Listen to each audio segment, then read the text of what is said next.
Mic check, mic check. 1, 2. There we go. All right, you guys, what's up?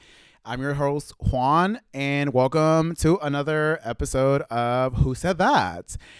We made it another week, you guys, and I am very, very grateful for that. So thank you, God, for allowing me to create another episode on this project, this special project of mine. And you guys, thank you so much for all the love you've been showing, if you've been tuning into the episodes and whatnot.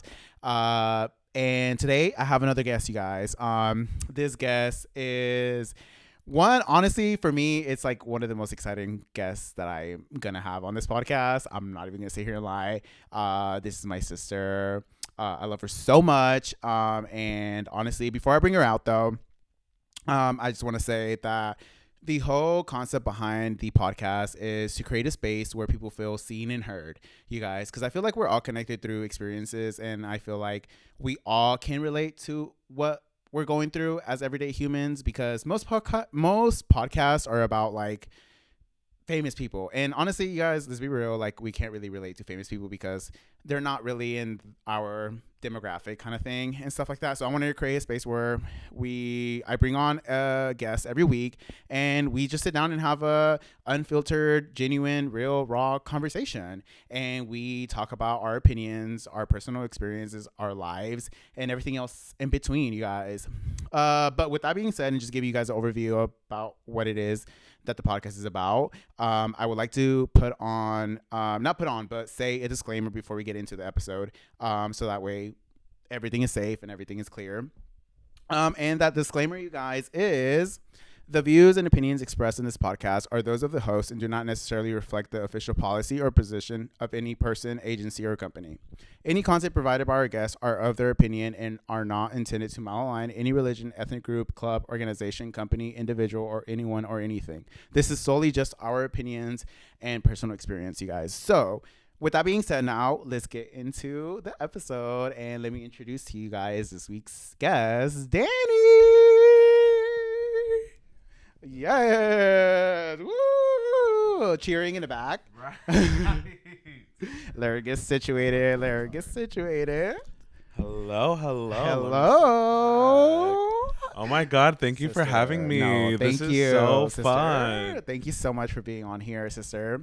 Honestly, to be honest, I'm very, very grateful because I honestly didn't think you would say yes, but the only reason why is because you're so busy. Okay. You do have your drag shit going on. Yes. And you do be busy and stuff like that. And honestly, I think that the only reason why I say that I thought you would say no, it's because like obviously like I'm having to come to you kind of thing. Yeah. So like, you know, that kind of like is kind of tricky to play. But I'm very glad to have you. I'm very grateful. Very, very, very grateful. How do you feel? How do you feel about being on? No, I feel so excited. I'm actually so excited for you, for like this journey you're about to go on, and like just every like story that you're going to be telling with this is going to be really fun, and I can't wait to watch everything. Because every week the whole plan is like to obviously bring somebody different and just have a genuine conversation, because I feel like everybody is different in perspective wise. Like they have different things to say and stuff like that, right? Not every person is the same. But yeah, so let's see. Okay, let's get comfy. Let's get comfy and stuff before we dive into the juiciness. It is what it is. Okay. We'll start off by saying like how we met. Let's start off by saying that. Okay. Do you want to start or? Yeah, we met. Okay. So we met on Tinder. We did meet on Tinder. Yes. Yeah, we met on Tinder, and then we started chatting, and then next thing you know, like we connected 2 and 2 together, and we realized that we were a lot closer than we thought we were. We knew, because we knew people that. You knew my cousins. Yes. I haven't spoken to those cousins in a long time. We still follow each other. Yeah. But they had moved to where you were at, and it was kind of far for us. So at one point we just stopped like seeing them. But when you told me like, oh, you knew them, I was like, bitch, like shut up. Literally though, like, I remember that day. I remember when I was like, no, I do know them. Like, you know them, I know them too. Like kind of thing. Yes. It was so really then cool. After that, you guys, we really much just started like being cool after that, and like we real. just started getting closer and closer and stuff like that. Yeah. Yeah, which honestly, very glad to have met you and stuff like that, because you're a really good friend. You're a really good friend. You're a good friend too. You're a really good friend. You're a really very good supportive friend and stuff like that. Honestly, And we were just talking about you the other night at Mary's house. Shout out to Mary and Melissa. Melissa, yes, remember we period. went out and I was like, "Yes, I'm gonna do Juan's podcast." And then Melissa goes, "Juan Chavez," and I said, "Baby, how do you know Juan?" And I forgot we all had went out for the show. Yes, and you left such a good impression. Like she had such a good time that night. Good. So I love that, because I don't want anyone to ever have anything bad to say. Which I'm pretty sure like someone has something bad to say. But everyone's gonna have something bad to say. You know, like, at the end of the day, it is what it is. Yeah. And stuff like that. But yeah, that's a little overview of how we met and stuff like that. I don't necessarily remember when's the first time we hung out, but we eventually hung out. Yeah, we eventually hung out. You also knew Jesus in Drag. I did. Which is Shout out also Jesus in Drag. Yes, and that's my drag sister. So it's so crazy how many people like you knew like in my life, like the invisible string theory, right? Yes, No, yes, for real. yes. I like that. Yeah, I actually like that. Yeah, I think that's actually the definition of the invisible string on how we met and encountered each other. No, because then for real. we were winding into like what when we were talking, we started to realize, damn, like no wait. You know such and such. I know such and such too, like and stuff like that. That's and so then scary. it is scary. First of all, yeah, how we're scary. all like, it's a small world like that kind of thing. But then like after that, we just started hanging out. I was going to her shows and supporting her and her drag, because she is down. Thank you. You eat, and you've grown so much from when I've seen you first perform. No, for real. Yes, you have. So much. You've changed so much, and I'm just happy to see everything that you're changing and improving and stuff like that, because it's just like, okay, you're in your craft, like you're in what you want to do kind of thing and stuff like that. Like I'm kind of like tweaking my ways, but also like you were coming out to like the competitions and stuff, like not only just supporting me on like my own shows, but supporting me through competitions and making sure, you know, you were there to be seen. And I always felt love. So like, sister, like you have always been, I love like that, someone that I look for like a good time and like, you know, safe space. And yes. Okay. Yes. Okay. So now that we got into like obviously the little background of how we met, obviously those who are watching don't really know much of you. Okay. So let's give an overview of who Danni the Baddest is, and what would you say, how would you describe yourself or like summarize yourself as to someone who doesn't know you at all, kind of thing. So Danni the Baddest is such like a complex like thing, because there's so many versions of like Danni the Baddest. And like Danni the Baddest is honestly just like a fun, sweet person that really just wants to, you know, make friends and really just like be friendly with people and get to know people and hear people's stories and really just go out there, but also like do my thing. Like I love going on stage and performing and doing drag is honestly and you do that. Yes, it's something that I love, and it's something that is so like inspiring, not only to me but like to so many other people. Just like getting on stage and like being who you are is like really like cool to like you know do and like inspire for other people. So it's, I don't know, it's like really fun. And I sing, I dance, I love like horror, true crime. She is single, and I'm newly coming out as like trans, so like let's see, okay, I know that's right. Oh, okay, we are gonna dive into that. Right. Yes. It's a must, because I've actually like, I was looking for this conversation because I feel like that's another reason why, because I think that I want to understand more of who Danni is, because I feel like, to be honest, the times that we've hung out and stuff like that, I think that I've cut back on like actually wanting to ask you questions on your identity. Why? Because one, respect, and then two, I've been just waiting for this moment. Because I want you to express yourself and actually like voice your identity here in this space kind of thing. Whereas like obviously like our hangouts are cool, chilling, whatever it is, and I just don't want to create that space then and there kind of thing. But so I've always I've always respected you and stuff like that, and I've always been curious of who Danni is outside of like just drag, who is behind the scenes and stuff like that, you know, kind of thing. So that's why I'm like been very, very much dying to have this conversation and stuff like that. So that's a little overview about you and stuff like that. So now that we're talking about you performing and being in drag, when did you first realize performing or expressing yourself in that way was right? Or when did it feel right? Yes, I mean, like I've always loved performing. I started performing I mean, I always had like stage fright growing up. Ooh, I okay. never liked to like perform in front of others. The only person I'd ever like sing or do anything in front of was always my mom. Okay. I wouldn't even sing in front of my dad. Like I was that shy. Oh my I God. did not like that. I would never believe that though, because right now you be taking the stage. No, it's for yours. real. It's Like, yours. it's It's yours. completely different. Yes. I don't know. I just get like really like shaky and whatnot.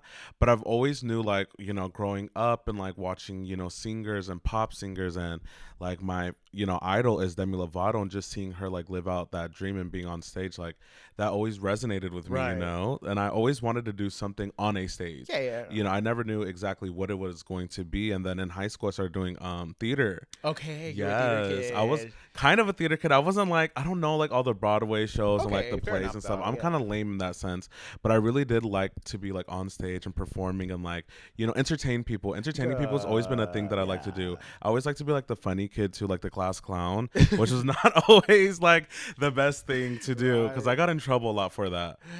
Low key, I did get in trouble, but I was always a good kid. No. Oh, well, that went out the window. I was like funny, but I was never the funniest, if that Okay, makes sense, you know. yeah. But I was a fun dummy, like fun, a dumb funny, Okay, a dumb funny, yeah. you know. So my Like jokes were somebody always off just of dumb. White Chicks or something like that. Like that Yes, kind of you know, funny, and yeah. that was like a movie I loved watching growing up. Period. So, Okay. no, but yeah, and I always liked entertaining and stuff. Yeah. And then like after high school, I kind of like was kind of like missing something, because like I wasn't doing theater, and then it's like I didn't go to college, so I was kind of like traveling. Me and my mom lived in Michigan. I lived in New York for a little bit too with my uncle, and it was like okay. yes, You and, did tell me that. yes, and it was just like I was like working and doing stuff, but there was like Right. something missing. And up until like 2020, that's when I saw Drag Race. During COVID, during the lockdown. That's when I started watching Drag Race, because I've always seen it here and there, but I never really got like really into it. And then I watched Drag Race. I literally binged all the seasons. Season 12 was the one that was finishing airing. Okay. So I got up to there. Season did you start watching? Season 1. So I started, from, the beginning. I don't play. Beginning. I want to start from the beginning and then watch all the way up. That's crazy. Yes. Okay. So after like watching like all the seasons, watching how like the show progressed and whatever, and like, you know, different kind of drag and stuff, I was like, this is like what I've been missing. Like, you know, this is something that like I was very much like, you know, I need to be doing this. I want to be on stage. I want to sing or I want to dance, but I also just want to entertain. Yeah. So I was just like, this is something that I can definitely do, something that I would like to do. So in Michigan, I just, you know, started buying things here and there, started coming up with like choreo, but like makeup was horrible back in the day. Like she was baby. Wigs were coming from like the Party City, you know. Stop. You were wearing Party City. Yes, and I was just learning how to walk in heels around that time. Oh, okay. So okay, so you were a baby. I was a baby. Like, oh my God. Before, like around that time, like I had hair like you. Okay. Like my like sides were shaved. I had like short hair. I wore boy clothes. Like I was very much like, you know, in that era. So I was just like, I don't know, but yeah, I had to like learn how to do everything. I mean, I was learning how to do makeup at that time, but that was like as far as it went. Gotcha. Okay, so like obviously you growing up in Michigan and stuff like that, things are different from like Georgia and stuff like that. Did you perform in Michigan? Well, I only lived in there for 3 years. So okay. So that's when you were just yes. discovering everything. And Yes, stuff I was like that. 18, 19. I think it was like 19, 20 when I moved to Michigan with my mom. It was just for her job. So we still had this house. Okay. So yeah, we're here. Okay, we were here already. Yeah. We still had this house, but my dad and my brother stayed back because it was just for her job. She was only gonna be there temporarily. Okay, temp job. So I was up there with her, and I was just like the tea about Michigan, Muskegon. Let's give them a little shout out. Actually, no, let's not give them a shout out because they are a Trump town. Oh damn, yeah. We don't play with that. We don't play with that, you guys. No, but I really did meet really cool people up there and like stuff like that. Shout out to Jeanette and Jaylyn. Love my sisters from Michigan. Shout out to them. No, for real, me giving shout outs the whole entire podcast. Shout out to Juan. Shout out to everybody. No, for real. No, so it was just like, it was a really small town, so I did not perform there. I think I went to my first gay bar up there though. That was where I went to like my gay bars and like stuff like that. But it was very much like redneck like territory, and it was the North. It was like that sound. Yeah, it was like that sound Natalie Nunn did. She like the sheriff lives next door. Trump everything. Like Trump everything. Like the sheriff is next door. Yes, like you got to be careful. We can't be fighting out here. No, for real. Crazy. So like I really had that time to like get to know about me because I wasn't in an area where people knew me, and like I went to school here, so like I might run into people. I really got to experiment out there, like I love that. with like my style, with like a lot of things. Yeah. So like when you were in Michigan, you were there for your mom, but obviously you lived in Georgia at some point too, right? I was flying back and forth. So okay, so you never stayed there yes. like Well, fully. I had my room and everything up there, and I had a job, so I was working in Michigan. But like every summer or like Christmas, or like even sometimes for my birthday, I'd be like, "Girl, I'm coming down to Georgia," because all my friends were down here, and I was like, "I don't like Michigan." All my friends, and like I was at that point like making friends and having friends, but I was just like, I miss Georgia. But then at some point, it came to a point where I was closer to my people in Michigan than I was to the people here. That's crazy. So I was like, "Ooh." So by the time we left, it was like sad for that reason. Yeah. Okay, so you were out of the closet then. Yes. So when did you come out of the closet? What was that experience? What was the journey for you? Yeah. So I mean, I've been told by my family that like everyone knew that I was gay, right. Or feminine or something. Yeah. Ever since I was little, like ever since I could start walking and talking, everyone knew that there was like something different about me. And like I used to love playing like in my mom's shoes and get in her shirt. My mom would wear like a t-shirt, a big t-shirt, and she would wear it as like her sleeping like thing, and I would do the same. And it was kind of like a dress for me, and I was like, okay, like tea. You like that? Yes. My dad was very much like homophobic though. Growing up, he was very like a military man, like very masculine guy. Right. He really wanted us to have like the military haircuts and stuff like that. So we were like grown up like that, but my mom always just had like a soft spot, and like she would always just like get me the things I would want, even if it was like a little girly. I started watching like High School Musical, and my dad let me watch it, and I was surprised, even though it was like a Disney movie. For me at that time, I'm like hello, he's gonna think something like he might, but I watched High School Musical, and that really like inspired me to like want to like really pursue singing and dance, because I was like in kindergarten, and I was like, I was young. You were young, but it's still expressing yourself. Yes. So like it was like really cool, and like then like my mom got me like this pink like High School Musical like sleeping set and whatever, and like we had to hide it from my dad and stuff. Stop, your mom. Yes. So no, I really loved her. She really has supported me. They probably thought it was a phase. Both of them probably thought it was a phase, but like they always like. Still, my mom would always still cater to me. My dad would always kind of give me a little pushback. Yeah. How was your dad? How was that? Was it hard for you navigating your dad? It was very hard in the beginning, because I always told myself like by 18, I'm gonna move out. I'll tell him then, and like I'll figure it out. And like that was always my plan growing up. Which it didn't get too far, because I came out in like middle school, I would say. Okay, like fully expressing yourself, like, hey, like I'm this. Like, yes. Okay. Like fully like telling them like, hey, this is me. And it was like right before high school. Which I'm kind of glad that I didn't have to go through that during high school, because high school's already tough enough trying to figure yourself out with like other kids and stuff. So like dealing with stuff back at home is like too much. So I really was thankful that, I think it was like 7th or 8th. It was like 6th grade. I was telling people like I was straight. 7th grade, I was telling people I was bisexual to kind of like ease it in. Yeah, not because so I was fully. because I was like shy of the gay word, so I was like, let me just ease it in, and I was telling people like, okay, like I'm bisexual, and I was just telling like my close friends. And then 8th grade, I came out to my friends, and I was like, y'all, I'm actually gay. Like, y'all, what's the tea? And then I think once I went into high school, like my family knew, my friends knew, so when people would ask me like in the very, very beginning, I was a little weary. But after people started asking me, I was like, yeah, I am gay. Like, y'all know I'm gay. I know I'm gay. There's no, like, point to, like, hide it, And I'm like, my family doesn't care. So, like, and with the dad conversation, it was really scary. But I didn't have to tell my dad. I came out to my mom on an airplane going from Texas to Georgia, because we were visiting family. Okay. I told her whatever, and then I told her that day I was bisexual. Then I told her one day we had went to dinner in this house that I was gay. And I came out to her, I'm like, Mom, I'm gay. And she was like, I know. And I think she even said it for me. I didn't even have to say it. I was like, Mom, I have to tell you something. She's like, you're gay. And I was like, okay. Right. Yes. Actually, thank you for finishing the sentence. Right. Thank you. So she ended up telling my dad, which, I mean, like, high key, kind of crazy. She told my dad, like, at one time she was mad at me for something. I went to New York, and with my uncle and aunt in New York, and my aunt in New York was very supportive. Okay. She's always been supportive since I was a little kid. She would always buy me like rings, and like I didn't want like little action figures. I always wanted the girl stuff, and she would always buy it for me. Okay. So when I went to New York, they had my aunt did my makeup for the first time ever. Stop. The first time ever I got my makeup done, and I think I might have sent it to my cousin, and I told my mom about it, and my mom was like, "Your cousin's gonna tell your uncle, and this and that, and like, you know, what are people gonna think, and like, you know," and I think she wanted to beat the punchline, kind of. Yeah. She wanted to tell my dad before someone else was gonna tell him, you know. Because I would end up bad. So especially hearing from somebody else. Yeah. Exactly. Yeah. So I remember one time she was just like, "Yeah, I told your dad," and I was like, "Oh," and I remember my dad went to the gym, and then I was like so nervous and so scared, and I was like, "What is gonna happen?" Because we had the fights where it's like, "Why don't you have a girlfriend?" And okay, you so know, that came around yes, too. Okay, so you yes, experienced that too. yes. Okay, Like in middle school, I would hang out with all these girls,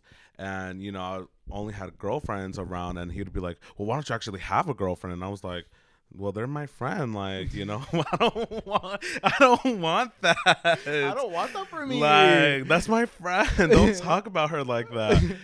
So it was like tough, but once it came to it, and my dad, I think it just took my dad time to realize, and whatever. We never really talked about it, but I remember the first time I remember like, okay, like it's fine, was that day that we talked, like she told him, we didn't really talk about it. Okay, it so was he came back. He came back, nothing. He acted normal. He didn't act like rude or anything towards me. He acted normal. Days went on, you know, normal. But I remember the first time like I felt like he was comfortable with it is when he made a joke. And about it, like about me being gay, and so when he said it as a joke, or when he was making a joke, I was like, okay, like now this is safer. It's like safe, it's like you know, safer, it's like cool, and like ever since then, my dad has been like the #1 supporter for me. It kind of switched. So my mom just kind of took a back seat. Not gonna lie, I think she really took, she really clocked in for the like beginning parts of my life, and then my dad really got to clock in. And my dad comes to my drag show sometimes. Yeah, he'll ask me like, "Oh, do you have a show today?" Yeah. And he's just really been supportive. He used to take all his friends to my drag shows and stuff like that. Really? Like, someone that used to be very homophobic, that used to hate gay people, that didn't want to be around gay people, is like coming to my drag shows and like telling all his friends about me and stuff. And that's so good. And it's like your mom stepped back because she's probably like, okay, I helped with the beginning, and that's like obviously like the best part of it all. And she still supports. And not saying that she doesn't full like support you on kind of thing, but she kind of took a step back and it's like, I've done what I needed to do, because now she knows everybody's at peace. Everybody's good. Everybody's like even my uncles and aunts on my mom's side, like everyone is so supportive. I really am thankful to have that, because a lot of people don't have that, and that's why I'm like, I feel like I am the way that I am today is because of the support of my family. So that's so good. That's so good. And stuff like that, because I feel like for me it's more, and now we say it like in the sense of like when I came out to my parents, it was more so like, I'm gay, I don't like girls, I like guys and kind of thing. And then I was tripping balls off of like LSD. I was on LSD, but I was going through I was not playing that day, but the only reason why it's because I was going through a depressive era then. I was very depressed, and I was taking meds I was on meds and stuff like that, and I decided to do LSD for some fucking reason. And it went bad. My trip was bad, and then I had to go home from my friend's house because that's where I was doing it at. And then came home, cried. My parents were like, "What's up?" And I for some reason, I guess like because I was tripping, I was like, I just need to tell them. And then I literally sat, I was like on the floor, sat down, they were on the couch, and they were like, did they know you were tripping? No. And I literally was like, I don't like girls. That's it. Like, that's why I'm crying. Like, I don't like girls. It's because I like guys. And my mom was like, okay, like, you're still my son. And then I remember my dad saying, like, it's okay. Like, you're still always going to be my son, and I support you and I like you. He was like, you can bring a girl tomorrow and then a guy the next day. I don't care what you bring home. He was like, I just don't care. He's like, just be you. He's like, because growing up for me was more so I was always myself growing up. I don't think that I needed to come out because I was always myself. Exactly. Kind of thing, you know? But in the sense of like, I was different from you in the sense of like, for me, like playing in the makeup and the heels didn't really call my attention. Really? What called my attention is like boy stuff. Yeah. Like WWE, like NASCAR, Hot Wheels, like the Iron Man and all that kind of thing. Like that's how it was going, because I was over here in the trampoline, like doing RKO to my cousins, like slamming them, chokeholds, everything. Like I was doing those kind of things and stuff like that. So for me, I think that I got a little pushback from my mom because she didn't want to believe it. She literally was like, no, like I don't think so. This is an era because of the way you were growing up, kind of thing. Yeah. So, but I like the fact that like your parents were very supportive through it all, because I feel like that's why you are who you are. Yeah. And you're able to express yourself fully. For me, it's more so like, yeah, like they know. Yeah, it was a little bit different because they Yes. couldn't tell from the They beginning. couldn't tell from the beginning, and it's more Yeah. so like they're probably thinking like, oh, this is just an era, and he's probably just Yeah. experimenting, kind of thing. And he'll finally come to terms and stuff like Yeah. that. And I think that that's another reason why I cut back and push back on like my personality to a certain extent. Yeah. Sometimes, you know, and kind of that. And I've started to realize that now on my own with doing shadow work and stuff like that, and figuring myself out a lot more. But I've been able to like, I guess, like express myself a lot more around my parents and stuff like that. But I think that the only thing that's really killing me right now, it's like the fact that like it was never talked about again. So I don't know when will be the perfect time to bring it up again, because I think that I need it again in order to feel secure enough to like, I guess, like express myself to the fullest. Not necessarily saying because I want to go and like do my hair and makeup, like kind of thing. Yeah. But more so because I think that I'm just not super secure in them knowing, or like, I guess, like understanding it enough to like explore myself seriously in the dating world. Yes. That's why I fail at dating. You know, it's hard to come out and, you know, tell people who you are, but then it's another thing to like bring someone home. Thank you. And it's hard because then it's like they're in the moment, you know? So it's, nothing can prepare someone, especially like your parents. Nothing's going to prepare them for, you know, you to bring someone home. But then the same sex sometimes is a little bit like you know, kind of crazy. So I think that that's another reason why. Especially to Hispanic people too. Yeah. I'm you know what? It's going to be to every culture. Yeah. But I say because we're Hispanic and we live through it, we know specifically how it is. Right. Yeah. That is so true, because it hits home, kind of thing. And I think that that's why another reason why, like, whenever I go on dating apps, like I'm talking to the guys and like I'm interested in stuff like that, but I cut back and I self-sabotage. That's the word that I self-sabotage, because as soon as I feel like it's getting real and it's getting to that point where like either I'm about to ask the other person to get into a serious relationship, I cut back because of the fact that like, no, like you can't be in a relationship yet because you still haven't worked out your relationship and aspect of like your parents knowing surely for sure that you're gay, you're gonna bring somebody home eventually, and that's why I like self-sabotage and just like exit it out, kind of thing. And I think that's why it's so important to, you know, a lot of people like to, you know, just hate being alone and want to be in a relationship, but I think it's very important that you have to take a step back and sometimes work on yourself and work on your personal things before you can even add someone into your life. There we go. Thank you, because I feel like a lot of people are like one of those that are like, we can figure it out together. But no, because that brings on more challenges. It does, because then it's not only you're hurting, you know, yourself, but you're hurting them too. You know, it's one thing to go through hurt, you know, by yourself, but it's something else to bring someone along that you're supposedly caring for. You know, because I have met a couple people that I'm like, okay, like I'm about to ask you, like, let's get into a serious relationship, but I cut back.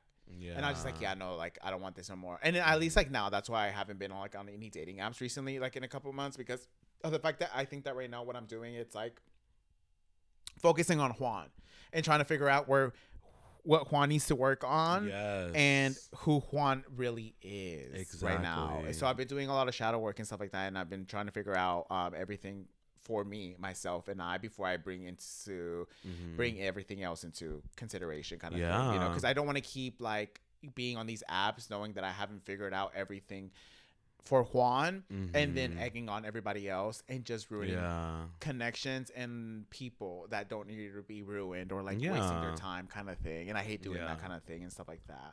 But at least like for you, like dating in the sense of like that we're at the dating topic, like how's that been going for you? Like not going in general, but like how was that? How were you navigating that, like growing up? Yes, like, I mean, it was always hard. I mean, like growing up as like, you know, at that point a gay boy was like, I was not dating in high school, not dating in middle school. I was kind of like online dating. You know, for everyone who knows about Kik and knows, yes.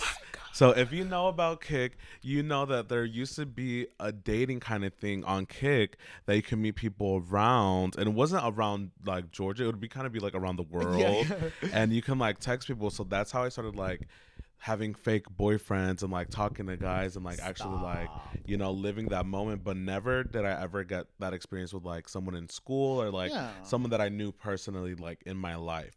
I think the first time I went on like a date was my junior year in high school, and it Period. was from a guy from a different school that I met on Tinder. I met people on Tinder all the time.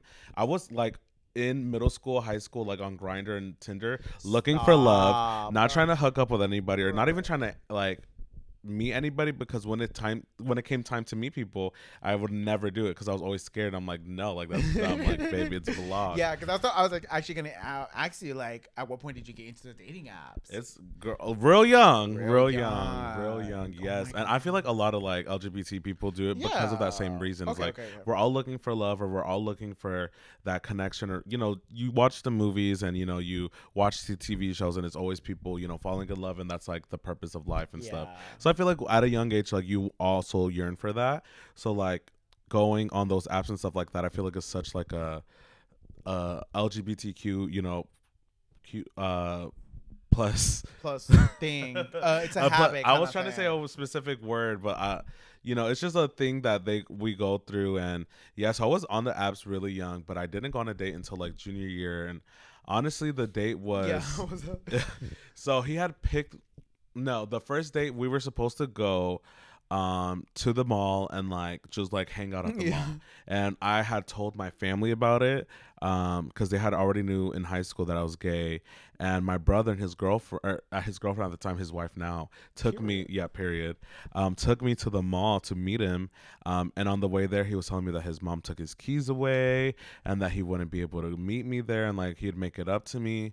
So then I went to the mall. I ended up buying what I was going to end up buying anyways. And then my he said like, let's meet later. And I already had plans at my aunt's house later for like a little carne asada Yeah. that they're doing. Yeah. So I was like, well, like I have a thing, like, maybe like after the thing I can come. And then I was telling my family like, hey, you guys, I might have to leave for like a date. Like, I have to cut it short. And everyone was like, just tell him to come here. Like, you might as well just tell him to come here so you don't leave. Yeah. And I was like, okay, like this I is, guess. Thank but you. this is my first time meeting him. Right. Yeah. He didn't like to Stop. FaceTime, and so we didn't FaceTime. But I knew he was real because we Snapchatted and stuff. Okay, but he wasn't DL or anything like that. No, he was like on the gay But no side. FaceTime. So yeah, Weird. and it was a little weird, and I was like, okay, like whatever. And he was like a little bit older than me. Okay. He might have been like a senior. Okay. Okay. But he ended up saying yes. I had to meet him at a gas station near my aunt's house, and then he had to follow us there, so I wouldn't give him the full address. Okay, smart. So we did that. But I remember when I saw him in the car, I was like, I was like, oh fuck, what did I get myself into? Why, and it wasn't the that looks or like it wasn't so much like the looks or something. I think it was just like that was my first time like gonna like meet a guy like on that level in person, and now I'm doing it in front of my family. So now it was like so awkward, very nervous, very like horrible. He came over. It was so awkward. We were sitting like on the couch, like barely talking. I think the TV was on and I was trying to watch the TV. And I really wasn't like in the moment. And then like we were eating, and then he was like, the conversation wasn't flowing. It had like, I think my brother had a better conversation with him than I did. So that's telling. And then after he left, I kind of like gave him like I don't think so. We actually went on like another date, but thankfully I never dated him because he was recently cheating on his partner, and he was trying to cheat on them with me a couple years ago. So if I ever dated him, I probably would have got cheated on. Period. So you literally dodged a bullet, clocked that T. Clock the T. Wherever you are, you know who she's talking about. Yes, but I guess nowadays it's hard because I am now coming into who I am, and it's like I'm very in like the trans femme and trans like atmosphere right now. So in that aspect too, it's like I'm working on that. I'm working on my personal stuff, my weight loss journey, my job. I'm really trying to establish my job.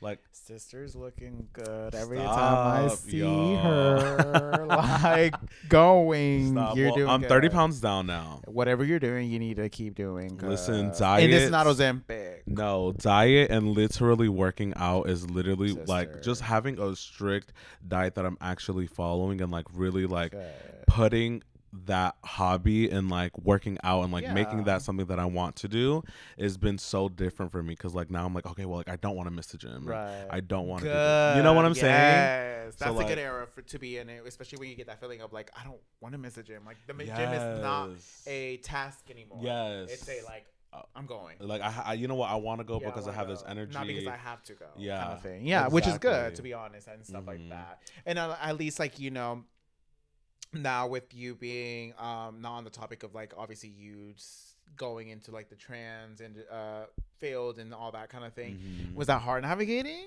It was so hard, and it is still hard now. I really always had this question in myself, when I was younger and like before the drag. I was really still questioning on like who I was, and when I Okay. found out about drag, I thought, oh, you know what, like, no, I am a boy and I can perform as a girl, and that's what Yeah. I was looking for. And I was Right. like, okay, like, I'm not trans, I'm just a drag queen.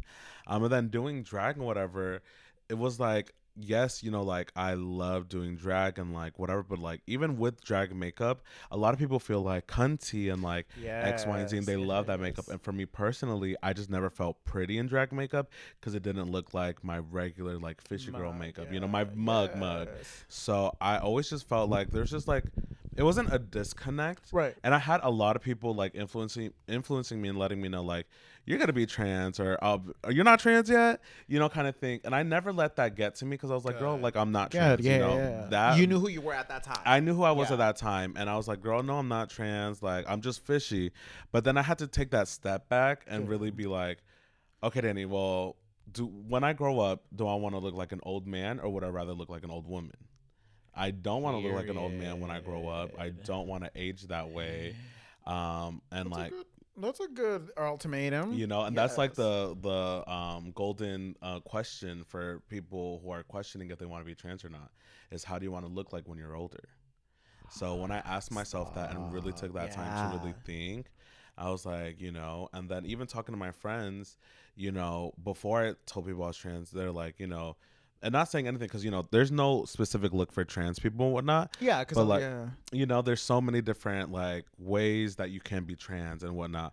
But I just never gave like that masculine energy that I was telling people that I had, Right. like I never really like dressed up like in that masculine energy. And like, Okay, yeah. I just never, that was never a prominent No thing boy, for no me. boy No boy vibe, in me, yeah. So like, once I grew my hair out and I was doing drag, and I was like, you know what, like, when I do go to the club, I'm dressing in a skirt, I'm doing my makeup, I'm not going to a club without makeup on. Okay. If I'm going on a date with a guy, I'm not going without, a feminine outfit and like my hair looking cute and like my makeup on, And so it really just took me, specific questions, time, and just being like, I am trans, like I am, Yeah. and it's still something I'm still navigating to this Okay, yeah, day. because I was gonna ask you. So, what's next for you? Because being Yes. trans, like, what's next? Do you want to go full out? It's Like, like hard to like decipher. I'm still debating on the moans and stuff like that. The first thing a lot of people do when they come out as trans is like get on the moans. And how do you feel about that though? I'm just like, I'm I guess right now I'll say I'm uneducated Okay. completely on that topic, only because I have searched and educated myself, but I say I'm uneducated because I still don't know things about it, and I'm still learning. So um I don't know like if it's 100% for me at this moment right now, but I was thinking of like maybe the following year that might be the time. So I think right Gotcha. now this year I'm definitely not doing moans, but one day I literally just looked at my dad and I was like, I think I'm trans and I think I might go on moans. He was like, Okay. yeah, and he was just like, okay, like do your tea, like Gotcha. don't care. And when I told him that, it was like kind of like coming out and whatever, but not really, because like my parents are just so supportive, and like They they are. see me leave the house in makeup and and out girl A outfits, and I skirt. skirt, Yeah. mini skirt, dress. When we go to graduations and stuff, I'm in a dress and makeup and hair. Yeah. They don't expect me to be in a suit and a tie.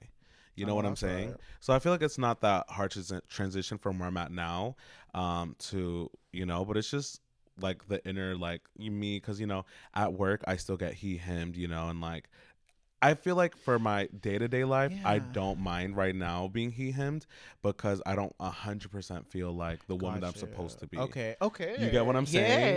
Yes. Yeah. Because that's what I was gonna ask you. Like, does that hurt your soul? Like No. when they hear you? Like, Mm-mm. still No, no. not right now. Right, maybe later on in life, but right now I'm very comfortable in like who I am.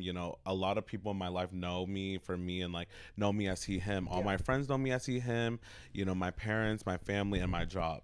So, when I'm in like those aspects, I'll never care and whatever. Even when I'm out in my community, like if I get he him, like I'll never be that person to be like, Yeah. because I can't. Yeah. I'm not that. I just can't get offended for that kind of stuff. But for me right now, when I'm in my community, it is nice for other people to be like, oh, like, she, her, She, she's her, a yeah. doll, or, She's a doll. just She's like it. She's a recognizing moment. that point. Because I recognize it for me. And Yeah. for me, that's what I need. And that's Yeah. all I need. I don't need people at my job to be calling me she, her for me to feel like she, her. Right. You get what I'm Gotcha. saying? Yeah, yeah. And now that we're on like the pronouns things, because I'm gonna like title on myself. But I think that that's something that me as a friend to you have been But trying we're to navigate friends, that. and you Because knew I'm me like, before. You like, knew me before the transition. because like sometimes I catch myself and I'm like, no, Juan, like not he, him, but like I and don't stuff like mind that. it. Even when I talk about you to other people, like when I talk to Jen, for example, like now at least like I've catched myself like, no, she, her, like and stuff like that. And then, but I think that that's something that I've catched myself falling into sometimes, especially when we hang out.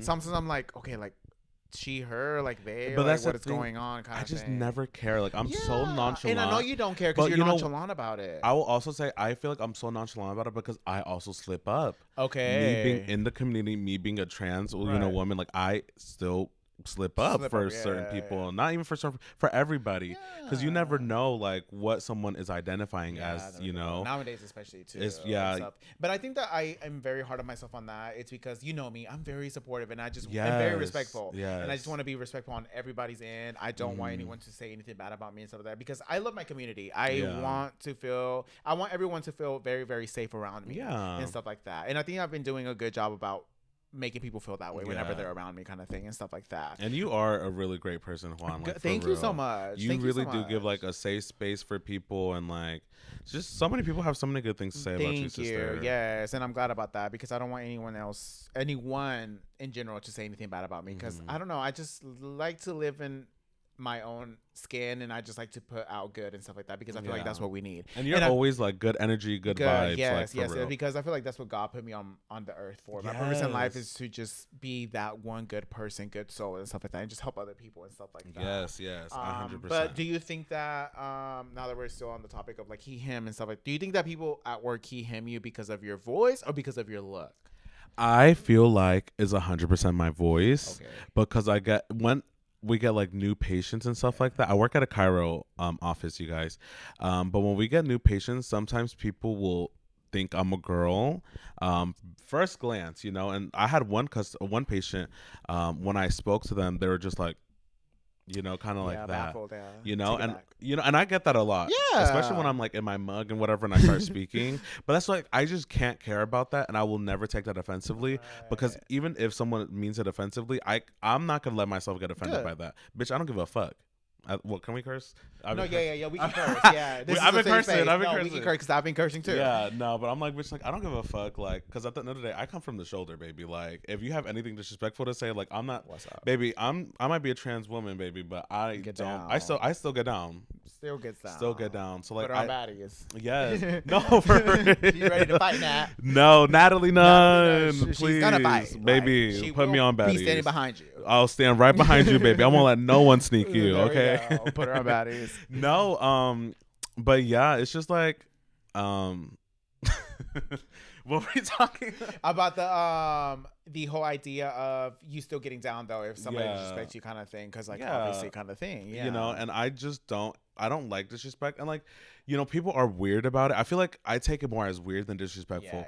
I went to McDonald's one day and like makeup and whatever, and then the person's like, oh, it's this much. I'm like, here you go, and then they just stared at me and didn't take the money, and I was like, okay, like, can you take the money, babe? The money. Like, okay, like, take a picture. Like, I know I look good, but like, and sometimes like I'll have to go to places in drag. And then that's even worse because like I think for my fishing makeup it's like, okay, like I look like a girl but I sound like a man, whatever. When I'm in drag it's like you look kind of like a girl but your makeup's scary.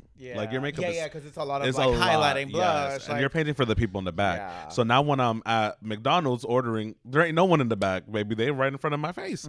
So now they're looking at me crazy. But I at work too we have like the Republican people.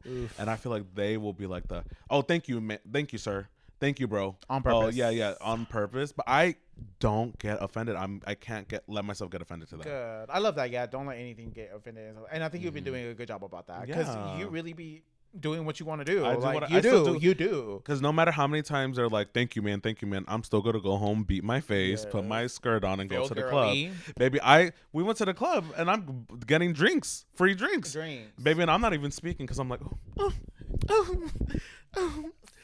baby. At that point, no, that's so good. So what's one thing you wish people understood better about being trans? I think one thing that I wish people would understand is that as much as it is confusing for a regular, like, straight cis person to understand, it is also very confusing for us to understand as well, because we're the ones going through and we're the ones having these confusing feelings. So as it's like overwhelming for them to see that specifically and see you look feminine but hear something else, baby, I'm just as confused. I'm just as confused as you. Like, I'm over here trying my best to figure it out and, like, living my moment. And you've been doing good. You've been living to who you want to be and stuff like that. And then at least, like, now that, because you've done your little research and stuff like that, obviously on hormones, right? Yes. Hormones, what is that changing in you? So I feel like for me, the reason why I would want to do hormones, I feel like it would be like another thing. Would I want to say step, or would I would say like maybe putting like another foot in on like my transes, because I feel like it would give me like maybe like the feminine look sometimes. You know, I do feel like I look feminine in makeup and stuff. Sometimes out of makeup, sometimes I still feel like, it's not giving the whole thing. So I feel like that would help a lot with that confidence. So that's what hormones change in you, in your body? Yes. What is it? Does it change your voice? What does it change? It can change, like, at first it could give you some boobs. Oh, we did hear that it can give you some boobs, which that's also something that I'm like, still, working on, is that something that I want? And I think, like, right now, I'm so early in my transition that, like, I'm still thinking, when should I bring in a bra and start wearing a bra in my outfits? Because I've been just free the nipples, and I'm just like, well, bitch, whatever. Like, my voice is still, deep. So, like, if anyone says something, I'm like, oh, well, sorry. Sorry, don't have it. It's barely there, so whatever. But it does that, but it also changes the way you think and, like, your internal. So that's what and I feel like sometimes, like, I just still have, like, those, like, I feel like a lot of times guys are really dumb, and I feel like sometimes I still have, like, those dumb moments as a, as like a man mind. I would say, like, a male mind. Like a man I'm still thinking like a man sometimes, and I'm like, that's not the tea. Like, I just don't I don't like that. So I feel like that would help out a lot with the things that I'm thinking and going with psychological, or like maybe it might make it worse. Who knows? But that's just something that, like, I would have to, like, figure out myself. Right. And it would just change, like, I heard a lot too. It can help make you look a little bit more feminine in the face. Now I don't know if that's true or not, you guys. These are things that I'm, like, hearing, TikTok, my little research that I've, and I'm so early, so I'm not, like, 100% there. If we're on, like a grade scale of, like, 100%, I would say I'm, like, still, like, at a 25. Okay. I'm still very new to this, So, like, I'm still, like, getting there. I'm still working to that 100%. Yeah, that's good though. At least like now that the topic of trans is there and stuff like that. How's that been? I obviously identify as trans and stuff like that. What's the dating like in that scene compared to, like, what it was when you were, like, just boy? Yeah, like, gay boy. I feel like it's so hard. I mean, now that, like, I put trans on my thing, and it's different because when I used to put myself as a gay boy and I looked like a gay boy on, like, my Tinder and whatever, you'd get the people, you get who you get, whatever. But, like, once I started coming to, like, my transness on my dating profiles, I was still on the gay side, and I wasn't, like, matching with anybody. I was like, well, what's the tea? Like, I know I'm not ugly. Like, no, it's not. I don't think that it's not that you're ugly, but for example, like me, like, I think that I'm gonna take my perspective as, like, a gay boy, like a guy kind of thing, being on the gay side.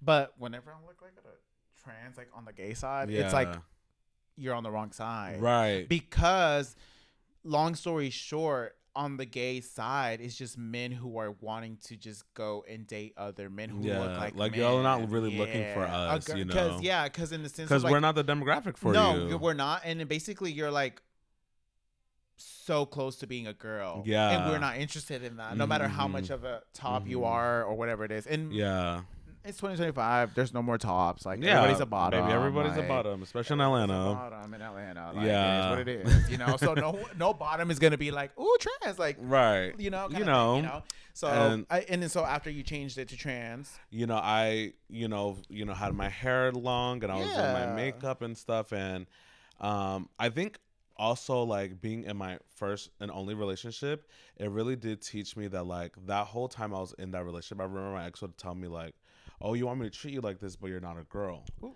And, you know, at that point I wasn't out, you know, as trans, but that would like stick to me, and I'd be like, oh, but like you're dating, you know, someone that looks like, you know, I have my hair long at that time, I did my makeup, but, you know, hearing that really made that like change in my mind. I was like, you know, this is affecting you, but I don't know why, you know? So when I went back on the dating apps after that relationship had ended, I had to make that conscious decision to switch my thing from like being male to like now being like trans female on the thing. So now don't show me the gay boys, but now show me the straight guys. And the only problem with that is, yes, like they like us, you know, they love us, but baby, they also like fetishize us. So it's never really like, let me take you on a date, but like, oh, like what you trying to do tonight, you know? So it's like, that's that team. Sometimes, and listen, if you're T, baby, let's get in the car and let's get to where we need to go. Period. But you know, but not all of y'all are T. Let's make that very abundantly clear. You guys are not all T, so y'all need to start taking some bitches on a date or something. Hello, Nobu's down the street, honey. Right? No, for real. No, for real though. Okay, so now, like, obviously switching topics because you did bring up the fact that you were in a relationship, and stuff like that. So let's get into that because you know it's raw open right here, raw open, now. Raw, real, whatever. Raw so, and you know, open. I'm depicting everything that you're saying, kind of thing. And so let's get into that. How was that relationship? How did you guys meet? It obviously didn't go the way that it should have, and overall experience, what's going on? Yes. We honestly met on Tinder. And he was honestly just gonna be a hookup. We were just talking, and I don't remember us having good conversations like over like text or whatever. And one night, you know, baby, it was that time, you know, demon time, and I was just like, bitch, just come over, because I was like, we're not really talking about anything. You might as well just come over and let's just get the D done. We didn't have conversations at all. Yes, it was kind of like, it was just like, how was your day? Like, yeah, just like the short conversations. Is like, it's not going anywhere. You're not asking me out, so we might as well just like hook up or something. So I was like, that's right, baby. I was like, let's just do it. And he was down for it. And then he had drove like over an hour or like an hour or something, maybe less because it was nighttime. To come up here. And when we got in the car and whatever, you know, we got to where, you know, the spot, we honestly just started talking, and we talked for like hours. He was better in person? Yeah, it was like better in person. He was one of those. Yeah. You know, it's kind of tricky meeting those kind of people, it's because hard. Over text, I'm like, I want you to talk, get into the deep like, conversation. Communicate. But then like, they're not giving you anything. And sometimes they go radio silent. You know, or and like they don't text you for a couple. Exactly. And it's like, well, what's the issue? The issue is that they're just not a good texter kind of thing. And I think that that's not understanding. I'm trying to understand now that most people aren't really good texters. Like, but then communicate that I'm not a good texter. Yeah. Let's go out. But I feel like also like you have to think about, these are men who are like, really dumb. Yeah, not wanting to do all that and go out of their way to communicate and stuff like that. So obviously you guys met, y'all talked for hours. We talked for hours. We were supposed to be hooking up, and we ended up just talking about dumb shit for hours. And then after that, we ended up hooking up that night at the end, because I was like, well, you did drive all this way, so we might as well get the deed done.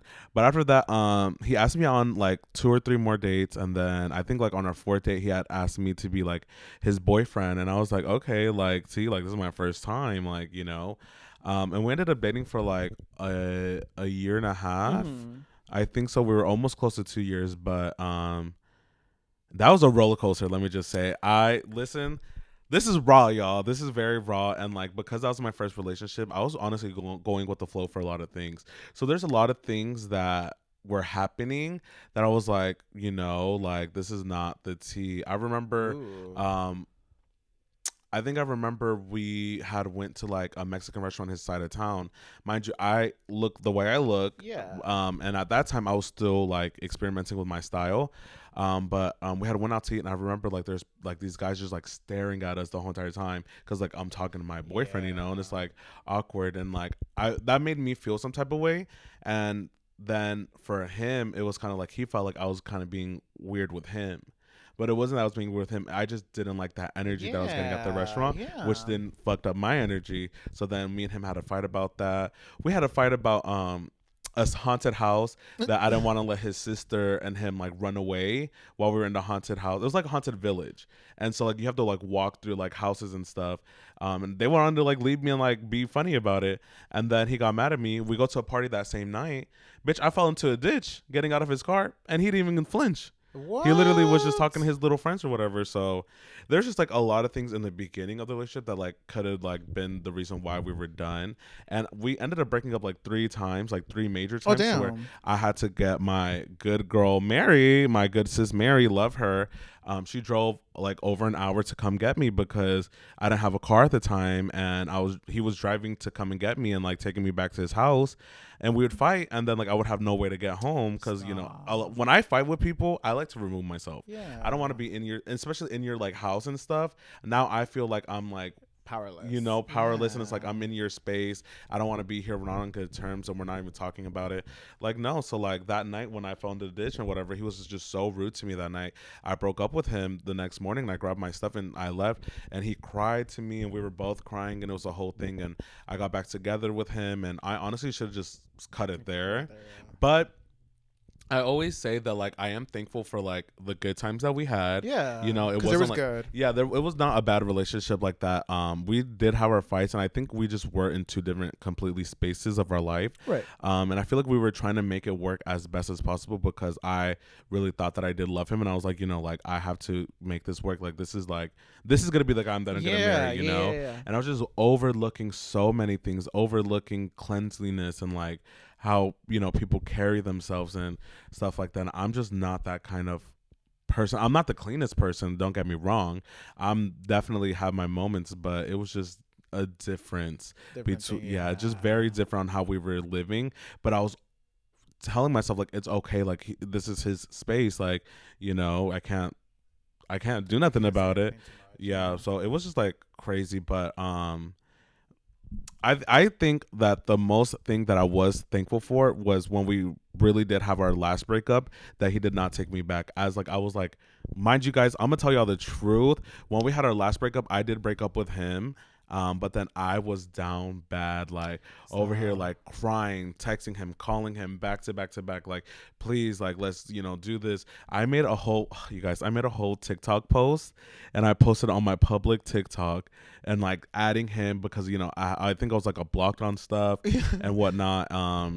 And I posted and all my friends were like, bitch, take this down. Like, take this down now. I was so down bad. Wait, why'd you break up with him then? That was the last time. It was the last time we broke up was because he had saw when we were on a break, when we had broken up for a little bit, when he thought I was cheating on him. Y'all, my ex thought I was cheating on him. I never once cheated on him. I can put this on God, on my life, and on my abuelita side. I never cheated on him. I'm not a cheater. I'm not that kind of person.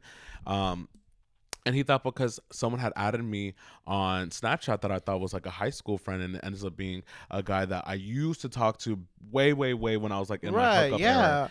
And he had texted me like responding to the last message I had sent him months ago or years ago or whatever it was. And when I added him back, I was like, oh, like, hey, like I didn't even say hey, but I added him back, and then he had texted me. My ex went through my phone, so he texted me, but there's nothing else.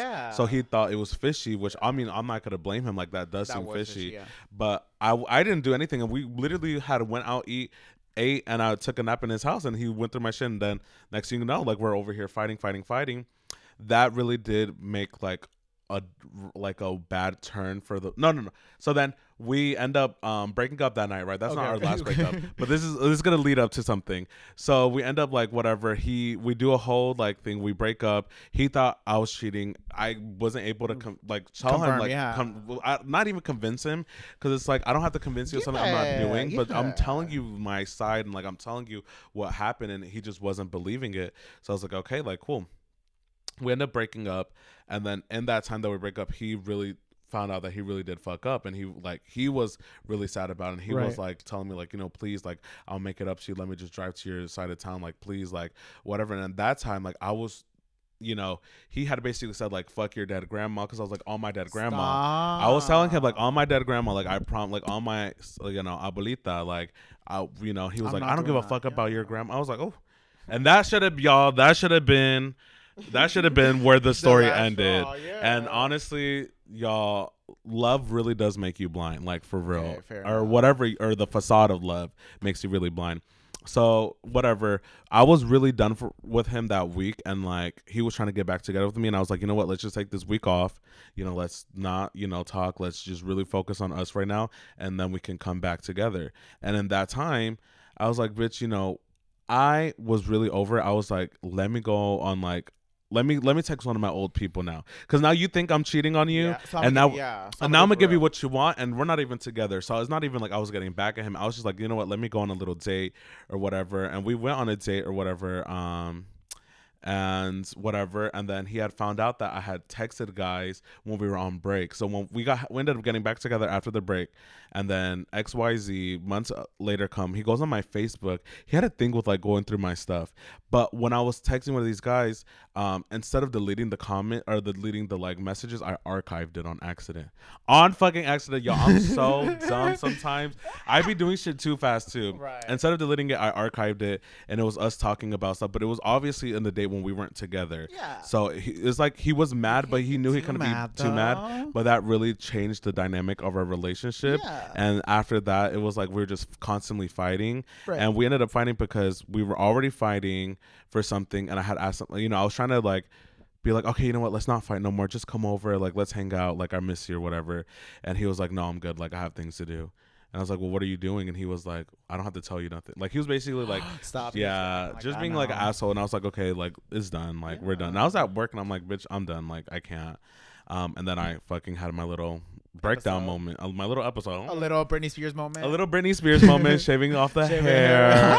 You know, I went a little berserk, but I'm just so, like I said again, I'm so thankful he didn't take me back, because going back into that relationship would have just been like a whole thing again. A lot of things, because I think that we're just adding on to like all the problems that you already had. Yeah, and so it was never gonna go anywhere. So I'm just so happy that, you know, we did get to experience that time, and I did have that, you know, time to really, you know, see how I would act in a relationship. Right. And it really just is like, for me, like a stepping stone for my next one, like what I'm really looking for and what I'm not willing to put up with, because that relationship really showed me, bitch, you was putting up with a lot, and baby, I'm not doing it no more. I'm not putting up with shit, bitch.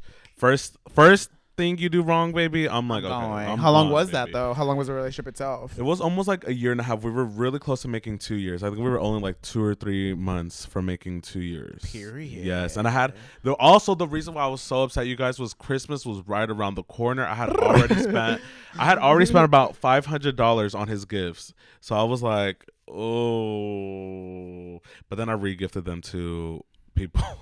I know that's right. Right. I know that's Clock the tea. Clock the tea. If you got the gifts, just cherish. And I was trying to be nice. I was trying to give it to him. Yeah, and one reason too that I do hold a grudge with my ex is that I had a lot of stuff at his house.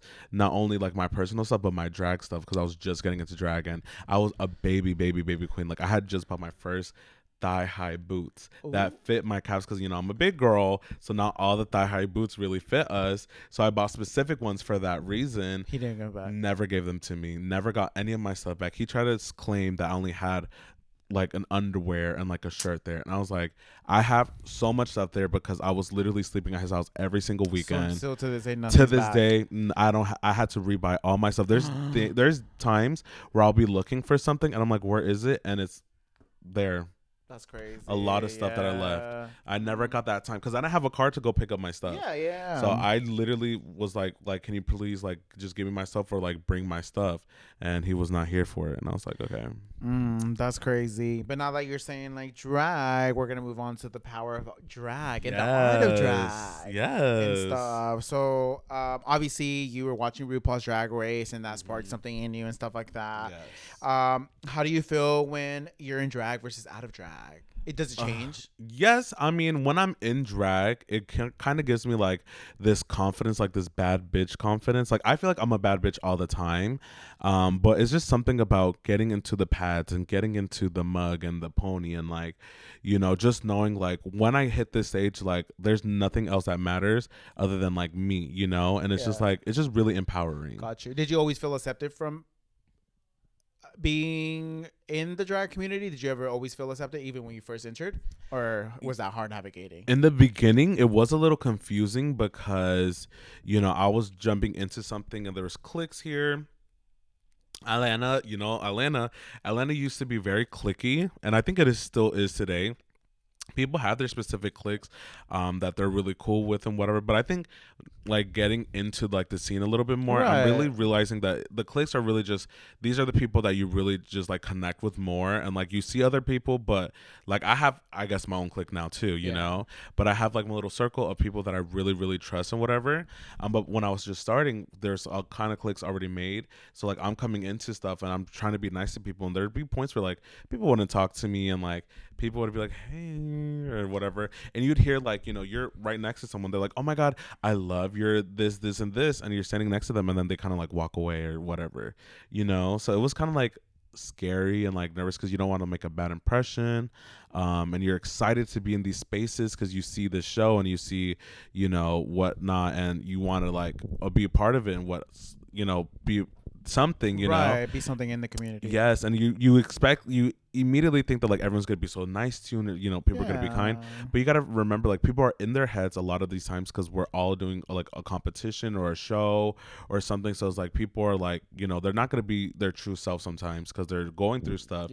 So at first it was a little hard to navigate, but as I've been navigating, and I still to this day, it's been a lot more better, and like I feel like, love that, how you said like I've been like growing in my drag. I feel like my drag now has like evolved to this place where like now I'm getting like the recognition and stuff that I was like you are though that I've been wanting. More into the space, though, yes, for sure. What's one thing, I guess, like now that you're saying the cliques and everybody being mean girls and stuff, what is something that I guess wait, hold on, what is all right, hello you guys. Okay, we're back. Sorry, we had technical difficulties because the camera ran out of storage, so there's gonna be like a small little like pause between the clips and stuff like that.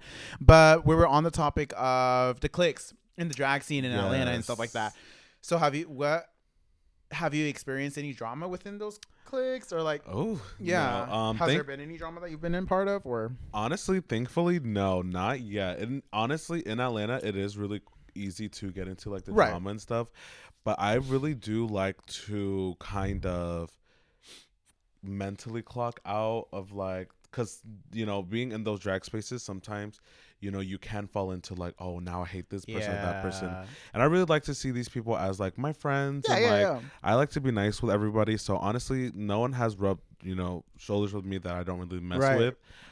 So no, I haven't had any issues with any kind of drag queens out here and anything like that. Good. So I have been out of the drama, but who knows? Who knows? Because I don't play. Who knows? Right. Somebody might just be the bitch. Listen, I'm very sweet and very nice and whatnot, and I try to be cool with everybody and it's very supportive. But if the wrong bitch comes and tries to do something or tries to like big dog me, like, what's baby, up, I'm not the one. I'm not the one. Baddies. Baddies start going. That's crazy. I'll pull the Natalie on. Get her.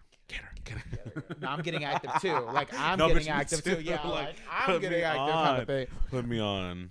What's one misconception people have about drag or the culture in general that you would think that you want to like? I think one misconception about drag is, well, for one, we really don't want your kids to be coming to our shows sometimes. Low key, like allegedly, they're influencing the kids. Right, allegedly, they're influencing the kids. Let me tell y'all, as much as y'all don't want us to perform for your kids, a lot of us don't want to perform for your kids either. If I'm gonna be honest with you, not all of us want to perform for your kids. But also, I wouldn't mind performing for kids, but it's like in the drag spaces, we know that there's specific kid-friendly shows, and then there's our drag shows. Our drag shows Yeah. are not all of our drag shows are not for kids. That's why we have our specific shows and dates where it's kid-friendly or kids can come to these shows.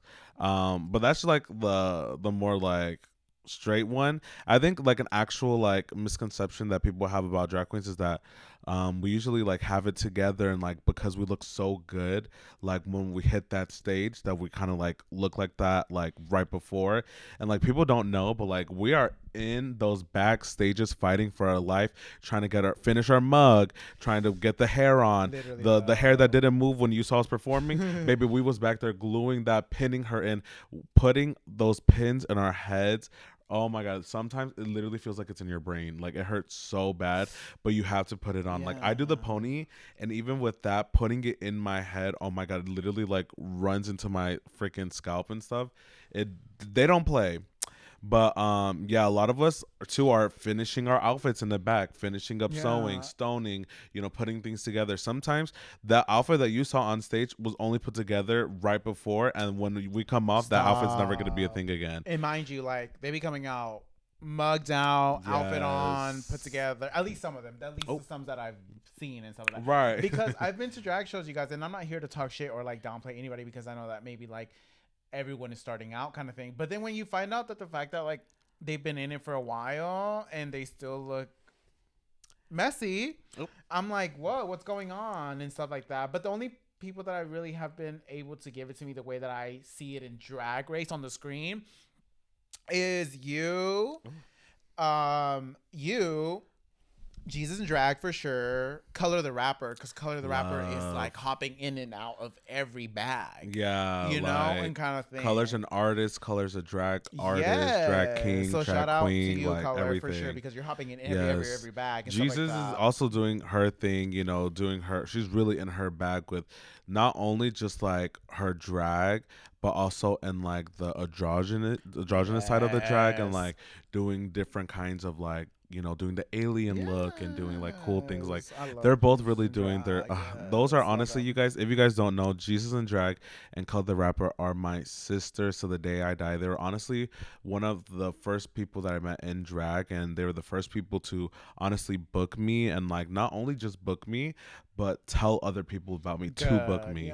And that was how I knew that like Jesus and Color have always been like supported people and always been like the realest people out here in the game, that they've always want to see you win with them, and that's what I love about them. And I forever will always like owe them everything, because they always make sure I have everything. And I want to say that I can that I do the same, and I try my best, and I promise that I'm gonna be there for my sisters for whatever. They know we have each other's back. Yes, for sure, they know. It's always love with you guys and stuff like that. And so that I love what you guys are doing and putting on and stuff like that, and especially because obviously you and Jesus and Drag, and obviously Color too, being obviously like you and Jesus being Hispanic, being part of the Hispanic community and stuff like that. I feel like you guys are really putting on for us and stuff like that. And then Color just being a person of color in general. Yeah. Like I feel like it's like period, as you should, and stuff like that and whatnot kind of thing. So you love you guys to death and stuff like that. Thank you for coming to our shows. Like, always. Y'all don't know, but Juan be supporting the girls down. Like he will be supportive even if he don't know you. He's gonna be throwing them dollars, and like Juan don't play. And Juan's gonna make sure you get a drink right after that show, baby. Yes. After you do that performance, the drink's already in hand. Yes, already in hand. I do not play. Shots, please, coming right now, kind of thing. Right. But let's see. Okay, so now like as we're like obviously diving into like the whole like idea of like the almost like ending obviously the episode and whatnot kind of thing, I like to do reflections and like obviously get into the nitty gritty of things of like what's the best part of being you right now. Honestly, right now, the best part of being me is that I feel authentically like myself right now. I feel like I'm in this like era. I keep saying it like I'm from New York. Era. I'm in this era in my life where I feel honestly like happy with everything that's happening. I'm on my weight loss journey. Like I said, like I've been doing that. And honestly, losing weight has really helped me like not feel confident, because I've always felt confident, but it's helped me in ways I didn't think it would. Like in my drag, I can dance for longer time periods and stuff, and like it just makes me feel just like it just makes me feel a lot better, mentally, physically, to do that. In my transness, I'm really still working on it, but it feels great that I'm at the point that I'm in right now, to be so comfortable and have people in my life where it's like so accepting and stuff. And with, I like my job, I like my coworkers. I have a show Tuesday for Miss Mascara Madness, so when this comes out, the verdict will be done. So hopefully, fingers crossed. I think you'll win though. The outfits are literally right behind. Pull them out. Literally like hiding, ready to be stoned. And honestly, it just feels really great to be at the point that I'm in right now. How do your parents feel about you being in drag? Honestly, my parents, I feel like my mom, she knows I do drag and whatever. She just is scared because, I'll be like, I'm in Atlanta a lot, or like I'm in the city, I'm driving at night and whatever. So that's the only thing that she gives me, crap about, is just, you better be safe and don't be drinking and don't be doing this and don't be doing that. And my dad's like, do your thing, go express yourself, have fun, do as many shows as you can, do what you need to do to be happy, That's good. Love that and stuff like that. Let's see, one question. Because like at this point it's just like we're just gonna do a hot like run of questions and stuff like that. Yes. So unpopular opinion. Okay, unpopular opinion. It can be controversial. It can be whatever. Like, don't filter yourself. Unpopular opinion. I still hate low-rise jeans. Ooh. I'm not into her just yet. I think it's coming back into the trends. Is and it? It is. It better not. It is, and I'm not happy. I'm not happy. But it's okay. That's an unpopular opinion. Let's right. see. What's something that's been on your mind that you think that you would be canceled for? That would be canceled for? Yes. Maybe I'd be been on your mind that you're like, ooh, I probably shouldn't say that out loud. I feel like that I shouldn't say it out loud. One thing that I feel like that I shouldn't say out loud is I want there to be this is going to be so crazy to say. I want someone to take the job of being like an assassin for all the ICE workers and killing all the ICE workers out here. I know these people got families, y'all. I know these people are just doing their jobs. I don't give a fuck. Kill them. Kill them now, or assassinate them. I don't know, something. Yeah, that's a huge topic you guys are now. They're taking kids fuck away from their families. Honestly, fuck ICE. Trauma. Yeah, and honestly, like I feel like at every job, there's that person that like is not doing the full job. They're not doing the job right. Bitch, I feel like every ICE work I've seen, they're fucking like 100% in their job, baby. Yes. Can y'all pretend like I don't see some of these people? Like, let's be fucking for real. Like, this, and it's disgusting to see. It's honestly disgusting to see that these people are out here really ripping families apart, really okay with I've seen a lot of people videotape people opening they're opening people's car doors, they're coming into people's houses. They're grabbing people literally just that are sitting down, like enjoying lunch, and like asking people. There's a girl trying to walk into Walmart, and these people are like, "Oh, where are you from? Are you born here? Are you born?" Like, that's scary. If that happened to me, I'd be so scared. I'd be like, "What the hell?" Like, I would honestly want to fight. Right. I've been bad recently because I've been a little ignorant. And I'm going to sit here and say this because this is like a safe space and real raw, whatever it is. But I've been a little ignorant, you guys, recently and literally for a couple months. Why? Because if you know me, you know how scrolling really fucks up my mentality and my mental health. Yeah. And I really like to be off of social media, even though I love to create content and all the other stuff and stuff like that, but I really do not like the idea of active scrolling. So recently, the past couple of months, I have not been scrolling, so I really don't know much of what's going on with ICE, even though I know that it's still going on. But I've been really tuned out of that kind of the side of the news of those kind of things and stories and stuff like that, because when it was first happening this year, it really took a toll on my mental health. And it really got to me because obviously, I'm not knowing the people that they're taking and stuff like that, but it's hitting too close to home that I had to log off of social media, you guys, and I haven't been scrolling and I haven't been advocating the way that I want to because of the reason me not actively scrolling. And I'm educated enough to know like what's going on, and it's bad, it sucks and stuff like that, but I haven't really been recently checking the news to see what's recent about the ICE raids and all that. And I kind of feel bad because I'm just like, oh my god, this is like my community's under attack every day, practically of the year, since the start of the year, since the start of the new administration and stuff like that. So it kind of sucks, but I wouldn't say I'm fully ignorant because obviously I know what's going on, but I'd just rather not scroll and engage into it that much. I mean, it's hard. It's like it's a hard space because it's like, you know, I feel like I was feeling like that too, where it was just like, this is just like a lot. It is a lot. But I think I had to really take time and be like, you know, this is my aunt, this is my uncle that, you know, are being affected by this, and like, you know, these are people in my life, and it's just like, right now in Chicago it's really bad, and and I don't even know that, because I haven't been scrolling on TikTok, and most of the things that I guess like most of the news that go on nowadays is on TikTok, and I'm not gonna turn on the TV and turn on channel 2 kind of thing. Let's also like talk about it, like the news is not always the most reliable source to find things too. It's like the news is very like propaganda and stuff like that, so like you know, it's even TikTok too is very weird because there's things that come out that are not always true and stuff like that. So it really is really in this day and age kind of hard to decipher, especially with everything with AI and stuff like that. God, yes. It's AI like ruining everything. Yes, horrible, and it's like crazy, but it's just a lot, and it's like I definitely try to, you know, repost and definitely try to do as much as I can. I feel like we can always do more, and you know, we can always educate ourselves. I will say myself that I'm still uneducated, and I'm still educating myself,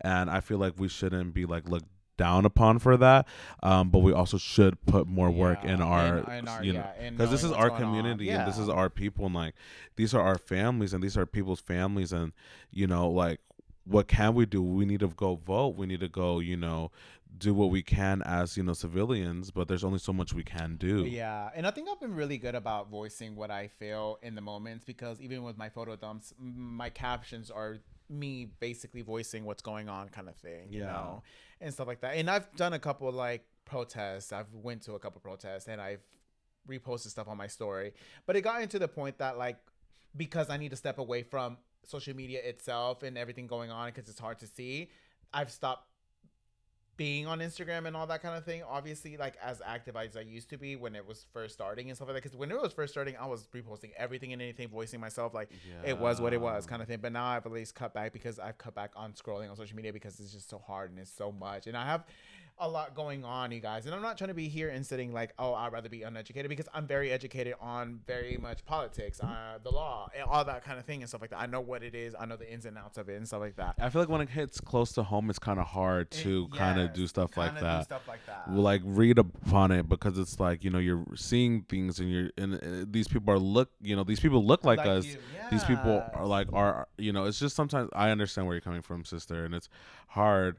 So honestly, whoever wants to come out and like be the Robin Hood of like the ICE people and like really like kill them or like imprison them or like just something to where we like retaliate. But I think can that y'all do also, it? like, now that you're saying that, I feel like it's all gonna come back on them. Yeah, and I think that sooner or later it's all gonna catch up on them.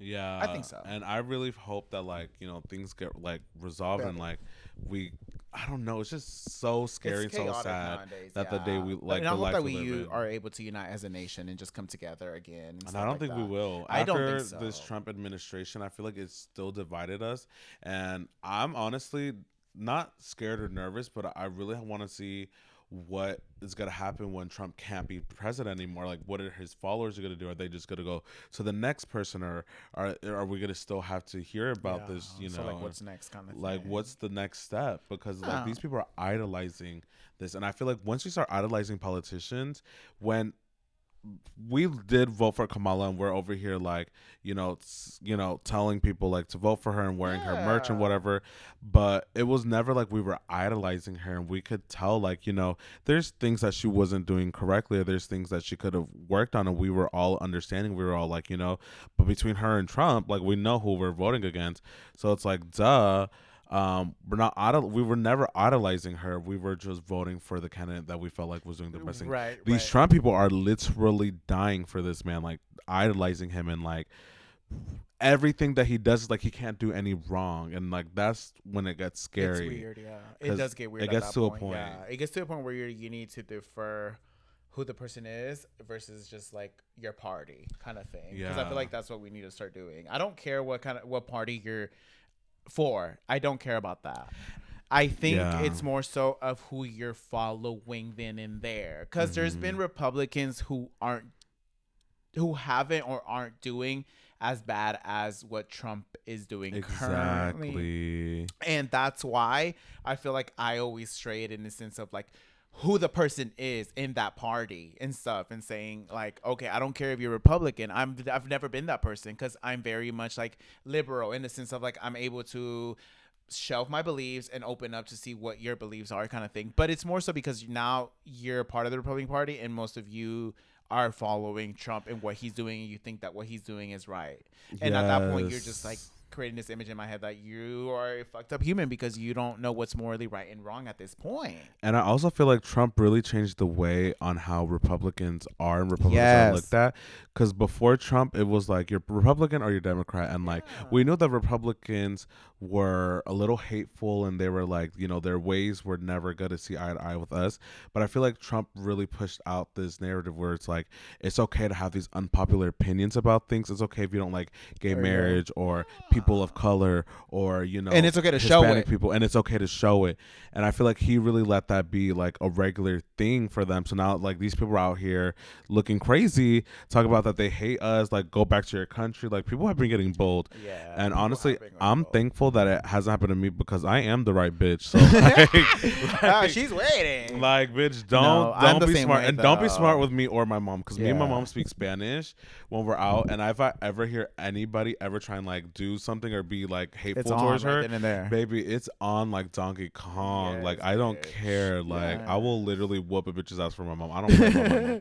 I don't play. Crazy. That's good though. Yeah, I'm glad that we got that out of the way and then straying away from politics and stuff like that.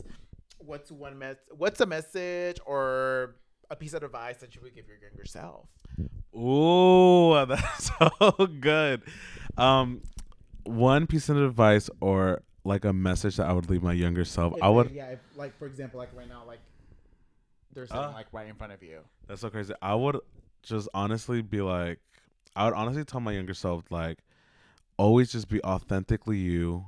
No matter what, like people are going to gravitate towards you and people are going to gravitate away from you, you know, and that's just how life works. And as long as you're, you know, being true to yourself and being true to who, you know, you've always said you were going to be, you know, you're going to do great things. You're going to be amazing. And don't let, you know, these little hiccups and these little stuff like be such a big thing. And also be so much nicer to your mom and your dad when you're like in your middle school and high school years, because just the way that they really did support me, it was like I just was always like, you know, a teenager at the end of the day. And, you know, even though they were being supportive, like I was still being like a rude teenager. And even be nice to your teachers, because that's another thing. I was being the class clown and yes, it was funny here and there, but sometimes it was really like I think where it's like, okay, like these teachers are just trying to do their job. They are just trying to do their job. They're really just trying to get through their day.